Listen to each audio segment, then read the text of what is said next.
11:52 minutos en la República Argentina. Recordarles no solamente que vamos a estar sorteando el libro de Kevin Bryant sobre la revolución de las boinas, lo vamos a hacer la semana que viene, vamos a avisar seguramente antes de que finalice el programa del día de la fecha, vamos a avisar cómo tienen que hacer para participar por este libro. Los que ya se lo compraron ayer, no sean ahí golosos, claro. Viste, como ya, que quiero, nada, dejen participar, dejen ganárselo los que no pudieron, porque si no, yo ya los conozco. Por eso lo aclaro, hago la aclaración porque ya sé cómo son. Bien. Dicho esto, ¿alguna acotación, alguna particularidad respecto de lo que charlamos con Wadi recién en Nepal? Bueno, algo piponeábamos también con Kevin hace un ratito. Y acá, y también se puede usar la experiencia o las experiencias del Sahel. Acá también una cosa, cuando no hay una resolución de problemas reales, concretos, de parte de los gobiernos de turno, está abierta la posibilidad a que expresiones o intereses de afuera, evidentemente, dependiendo del interés que haya, se te metan con distintas cosas. Exacto. Y que eso pueda significar un problema político mucho más grande de que podría llegar a suceder. Algo de eso pimponeábamos, algo refrendaba de lo que decíamos, o lo que pimponeábamos Wadi recién, más o menos en la misma sintonía. Descontento real de cosas que evidentemente estaban molestando a una generación y todo un entramado después que es difícil de comprobar, pero que hay como un hilo conductor con otras experiencias de organizaciones o fundaciones que evidentemente asusan. Sí, eso. Y aparte que también a veces se cometen ciertos errores en términos políticos. A ver, si vos tenés una generación juvenil que tienen 20 y pico de años y que te están diciendo no encontramos trabajo, tenemos problemas con esto y lo otro, y la decisión política del gobierno es limitar y restringir las redes sociales, que es un poco lo que desencadena todo esto, sabemos que toda esa generación, el descontento lo vuelca en redes sociales. Uh-huh. Entonces, si vos a esa población le cortás el único medio en el que van y vuelcan ese descontento, ¿dónde lo van a ir a manifestar el descontento? A la calle. Al único lugar que les queda. Entonces, fue una forma también de dispararse en el pie solo del gobierno con ese tipo de cuestiones. Yo me acordaba de Brasil.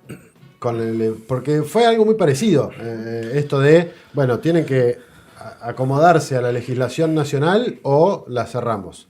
Ninguna cumplió, bueno, la cerramos y a raíz de eso, ¡pum!, chispa.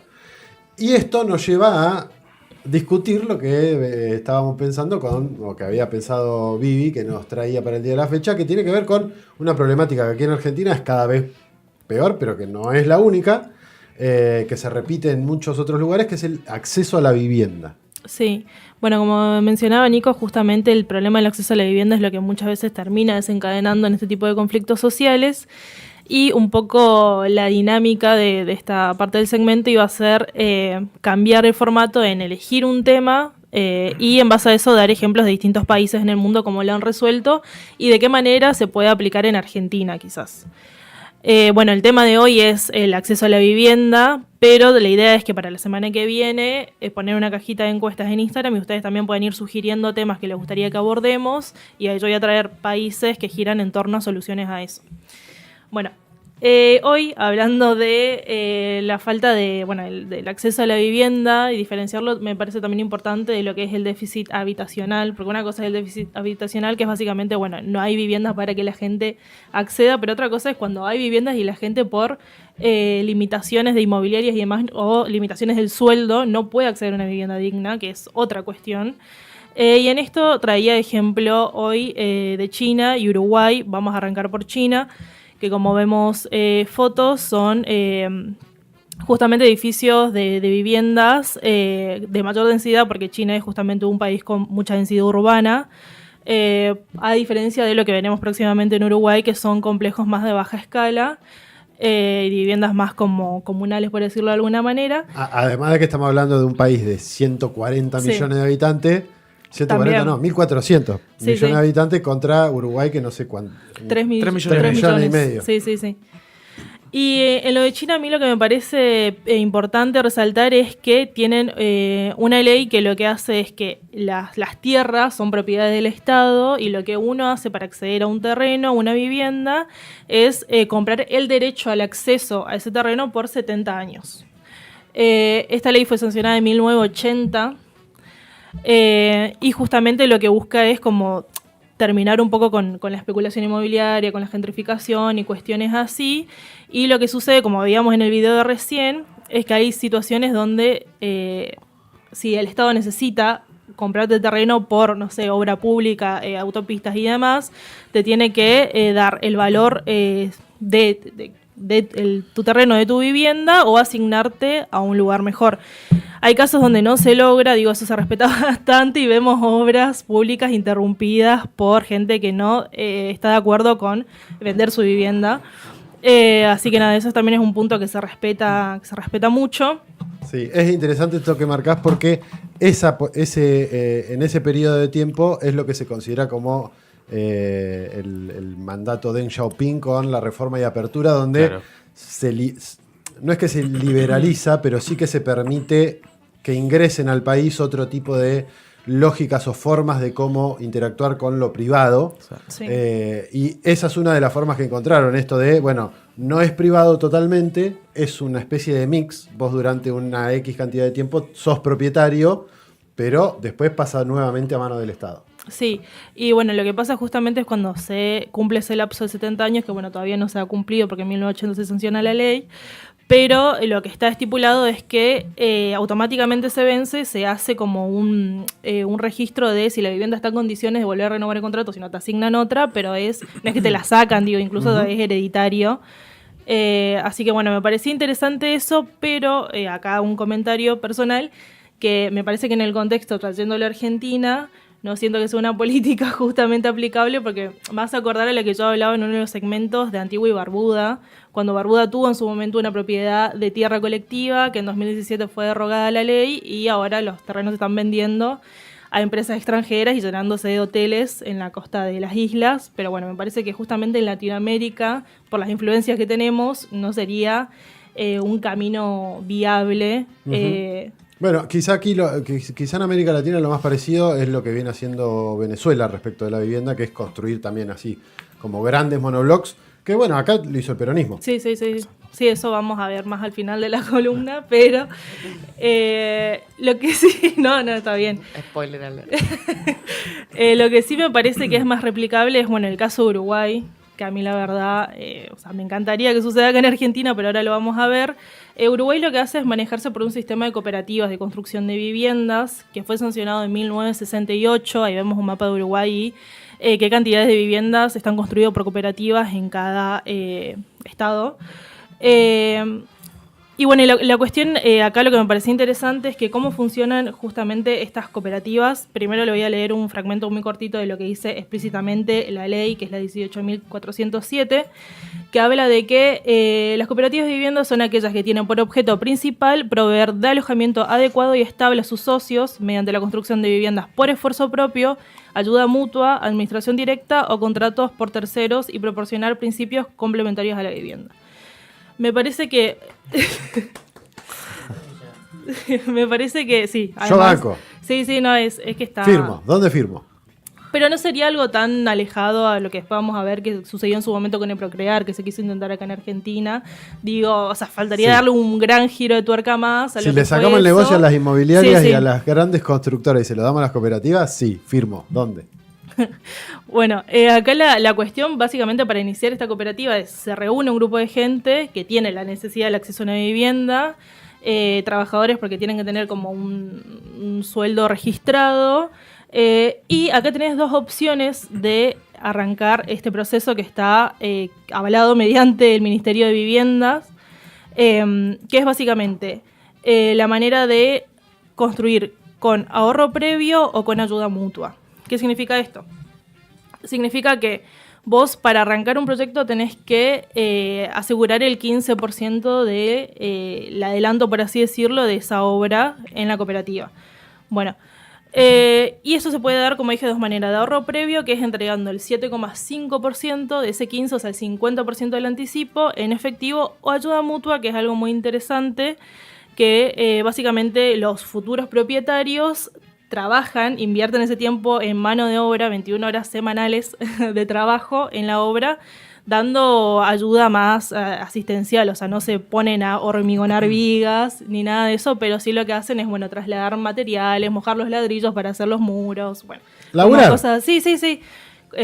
Cosas que por ahí no requieren de tanta capacitación técnica, pero sí implica laburo, lo que no se contrapone tampoco con el tema de sacarle el trabajo a los albañiles, no, todo lo contrario.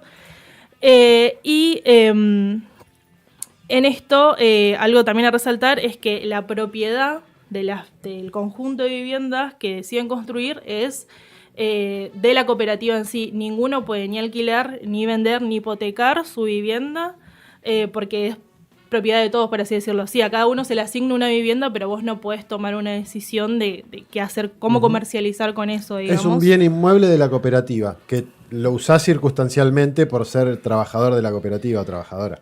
Claro. Y que, bueno, justamente lo que me parece muy interesante también, ahora después voy a mostrar un videito de por ahí opiniones en primera persona, es que estas cooperativas lo que hacen, bueno, primero es construir conjuntos de vivienda en bajos niveles para evitar como esta gentrificación también de las ciudades y que después termine encareciéndose los costos de vida por hacer, no sé, altas torres con la última tecnología y demás, como suele suceder por ahí acá en Argentina, que eso también es lo que se critica mucho, que se alimenta la especulación inmobiliaria. No sé, por ejemplo, cuántas torres tenemos en Cava que están inhabilitadas y sirven para aumentar la especulación inmobiliaria y lavar dinero, entre otras cosas. Caso concreto que me toca embarcarse. Han hecho en el último tiempo, no sé, 3, 4 edificios de 20 pisos. Y no había nadie. No es una ciudad que rebalse de gente en términos turísticos. Sí, cuando hay carrera de TC o algún... pero no mucho más, digamos. Y también. Bueno, una cosita que me olvidé de explicar del tema de la inversión es que esto se devuelve al Estado en cuotas a 25 años. Este 85% que te proporciona el Estado para concretar la obra. Y tenemos también, bueno, testimonios de personas explicando su experiencia de vivir en cooperativas de viviendas. Que no tenía vivienda, que no tenía dónde ir a alquilar, era una solución y muy buena. En su momento fue una solución muy buena. La gente puede entrar con distintas expectativas a la cooperativa. Una es simplemente, bueno, yo tengo mi casa. Otra muy distinta es decir, entro a una cooperativa en la cual siempre alguien puede hacer algo con la cooperativa. El que viene aquí con un criterio individualista, que no venga. Acá nadie se mete en la vida de nadie, pero los problemas son problemas de todos. Bueno, ese era uno de los testimonios y lo que me pareció muy importante es que al final se mostraba como un pedacito de una escuela que tiene la cooperativa, que también es otras cosas que fomentan. Una escuela para niños donde literalmente les enseñan los principios de lo que es trabajar como cooperativamente en comunidad y demás, con tareas re básicas, que es como el mantenimiento de una huerta. También hay cooperativas que son, por ejemplo, de producción de ladrillos ecológicos, o sea, que son a prensa y no a calor, que lo que buscaban era justamente, bueno, por ahí pasaba mucho que se presentaban familias, ¿no?, a ingresar a la cooperativa de vivienda y por ahí sucedía que habían señoras amas de casa que no tenían un trabajo registrado y por ahí esas cooperativas le daban un empleo también y le ayudaban a pagar más cómodamente las cuotas después de la vivienda. Así que, o sea, me parece que es una cuestión que retroalimenta, por supuesto, mucho más no solo al movimiento económico, porque también entran en algún punto las empresas acá en proporcionar buena maquinaria y servicios por ahí más especializados, pero también que justamente Nutri como que tiene esta implicancia en la educación, o sea, no solamente en la educación como de cultural, sino también institucional, porque son cosas que después se llevan a debatir, no sé, por ejemplo, en las facultades y demás, como, bueno, qué tipo de ciudades o modelos de vivienda pensamos. Y en eso quería pasar al ejemplo acá en Argentina, o las experiencias que tuvimos acá en Argentina cuando se quiso resolver esta problemática de vivienda, que básicamente, bueno, las primeras experiencias las tuvimos con el peronismo, en esta fundación de barrios obreros. Este es un barrio, el barrio Juan Perón en Saavedra. Después tenemos también Ciudad Evita, el ejemplo. Y en Ciudad Evita hay una cosa muy curiosa, que es que por la silueta que tiene, tenemos esa y otra foto más, muchos dicen que fue creada a propósito en honor a la figura y al homenaje y a dejar como plasmado en la sociedad la importancia de su figura política. Pero bueno, básicamente constó de un periodo que inauguró más de 151 barrios obreros, al menos en la provincia de Buenos Aires. En Berisso también tenemos, un ejemplo muy cerquita, que es en relación a la refinería de YPF y a los barrios obreros que se fundaron ahí. Y acá lo que me parece importante también es que un poco lo que pasaba en Uruguay es gente construyendo comunidad, más allá de darle el acceso a la vivienda, es gente que se organiza, lo mismo pasó acá en Berisso con el barrio obrero en su momento, y más relacionado también a la dictadura. Es gente que se organiza y que teje, otros tipos de lazos y que después lleva justamente a tener una comunidad no tan individualista. Por ahí quizás nosotros no estamos acostumbrados a ese modelo de, es como, yo a mi casa, no me importa el vecino lo que hace, lo que le pasa. Pero nada, me parece por eso que en ese contexto Uruguay es como un gran ejemplo, un ejemplo ideal quizás de una ciudad más soñada o más así en comunidad. Y como el caso más contemporáneo que tenemos es con la fundación de Procrear en 2012 por Cristina Fernández de Kirchner, que se aseguró de dar, ahí les digo el número específico, la cantidad de viviendas, 530.000 soluciones habitacionales desde el lanzamiento del programa en 2012, 130.000 viviendas desde 2020 a 2023 y 180.000 créditos hipotecarios. Este plan trabajaba en conjunto, con el Ministerio de Economía, con el Banco Hipotecario, y me parece que lo importante era resaltar también que era como devolverle a la gente a través de la contribución de los impuestos y demás, algo que por su cuenta no podrían alcanzar, porque tener la capacidad para comprarse una vivienda, un terreno o lo que sea, quizás si no fuese de esa manera no hubiese tenido la oportunidad, muchas familias accedieron a su primera vivienda así. Sí.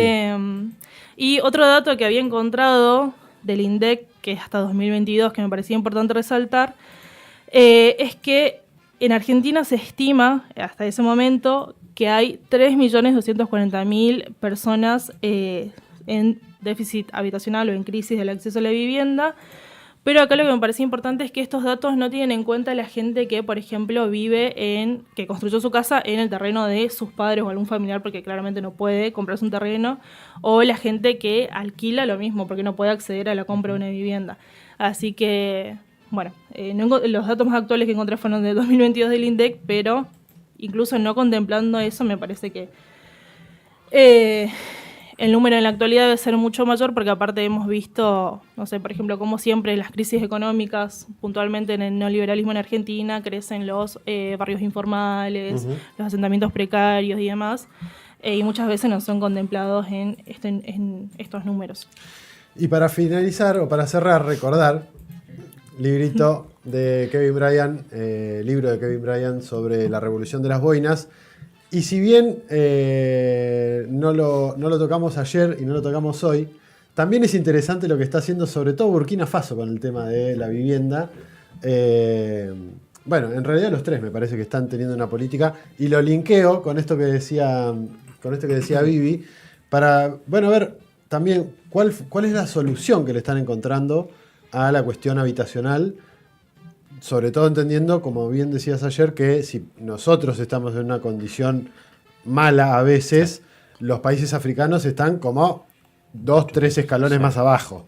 Exacto. Sí, indudablemente, ahí volvemos a esta cuestión que tiene que ver mucho con esto de estados que asumen un rol central en la organización, no solo urbana, sino también en esta cuestión de darle una perspectiva social a esto, ¿no?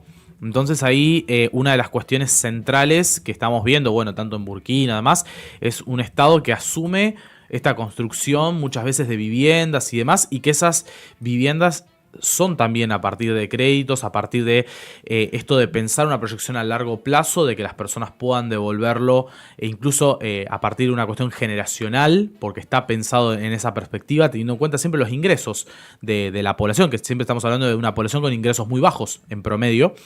Entonces se contemplan esas aristas, incluso también este aporte de determinadas personas que hay viviendas que se entregan a partir de lo que son convenios y demás, donde también hay inmobiliarias que están involucradas, y hay ahí un rol central del Estado también como articulador con las inmobiliarias de decir, bueno, van a tener que hacer esto, hay una dirección del Estado en torno a este tipo de cuestiones, que es un poco lo que, justo cuando hablábamos recién del ejemplo de China, ahí creo que es el ejemplo más profundo de esto de un Estado que direcciona. Digo, vos como Estado no podés asumir todo, pero sí lo que podés hacer es dirigir o señalar hacia dónde también el sector privado debería ir o hacia dónde orientar eso. Entonces, me parece que un poco hay ciertas experiencias que en África se están dando, siguiendo este modelo que por lo menos en el caso de China tuvo tanto éxito y que me parece que un poco desafía esta cuestión de esto de la especulación inmobiliaria sistemática que, bueno, conocemos en el hemisferio occidental. Kevin, gracias por haberte quedado todo el programa, por haber charlado con nosotros un buen rato. Sigue las presentaciones. Ahora tenemos presentación el 25 en Capital, en el Joaquín B. González, y después en el Congreso Internacional de Tandil, en la UNICEM. Así que bueno, ahí estaremos. Bueno, 2 fechas por lo menos si quieren participar de la presentación del libro. Aquí en la Ciudad de La Plata lo pueden comprar en Librería Mascaró. Capital, Rosario. En Rosario en Editorial Laborde y en Capital en Librería de La Mancha. Perfecto, hay de todo. Y si no, lo pueden contactar o lo pueden seguir en realidad, que sería lo más interesante seguirlo en su cuenta de Instagram, Geográfica Historia 1. Que es donde también va tirando todo el tiempo novedades, noticias, información respecto de, no solamente de estos 3 países, sino de muchos otros. Así que, y que está bueno el laburo que hace, creo que es uno de los pocos, además, ponerlo como influencer, no sé, o ponerte como influencer, no sé, pero como creador de contenido en redes. Sí. Hay Néstor, no me sale el apellido. Ciurana. Un español. Sí, Ciurana. Es otro de los que también comparte mucho en español respecto de... De hecho, en Twitter, o el ex Twitter, hacemos muchas veces hilos colaborativos entre ambos, así que bueno, sí. Un muy lindo trabajo hacen entre los dos, comparten cosas que después uno decide ¿de dónde sacaron esta información? Bueno, es una buena forma de entrarle también a la cuestión, así que hecha la invitación también para que lo sigan a Kevin en sus redes sociales. Dicho esto, hacemos el sorteo. Hoy nos tocaban 6 lotas de Rauber y nos fuimos 5, a la goma con 4, el tiempo, bueno, pero bueno. 3, 2. Uno leo nada. Aldana Saulino. Aldana. No, Adriana. No, Aldana Saudino se acaba de ganar 6 latas de Rauber. Cervecería amiga que es la que hace las ¿A vos te compartieron el nombre por WhatsApp o vos llegás a leer? No, me lo compartieron por WhatsApp porque pregunté antes. Porque yo por un momento me estaba poniendo mal. No. Yo dije, alguien que tiene 13 años más que yo, Lo lee la pantalla igual. y yo no la leo. Me voy a largar a llorar. Lo leía igual. Me costaba un poquitito más, pero lo leía. A mí también, pero lo dijiste muy rápido, por eso digo. Yo también. No, porque lo leía acá. No fue... Ok. No fue por Está eso. bien, me quedo tranquilo. Bueno, dicho esto, agradecerle nuevamente a Kevin Bryan por haber estado aquí en el piso, este programa completo. A ustedes recordarles que la semana que viene lo vamos a estar sorteando. Al final More no nos dijo cómo vamos a hacer para sortearlos. Solamente la consigna en Instagram. ¿Qué? No sé, la consigna en Instagram. Sí. Y los que no tienen Instagram, ¿cómo participan? Piensen en Marta. Mi viejo no tiene Instagram, por ejemplo, y yo creo que va a querer participar. Más allá, no sé si se lo compró, creo que sí. Pero bueno, el que no tiene Instagram, ¿cómo hace? No, habría que hacer algo. Una consigna bien pensada. Bien, bueno. No, claro, para mí hacemos algo en Instagram, pero también que sea una consigna que permita participar durante el programa que viene también. Bueno, bien. Vamos a hacer lo siguiente, vamos a poner la consigna en Instagram y la semana que viene, ni bien arranca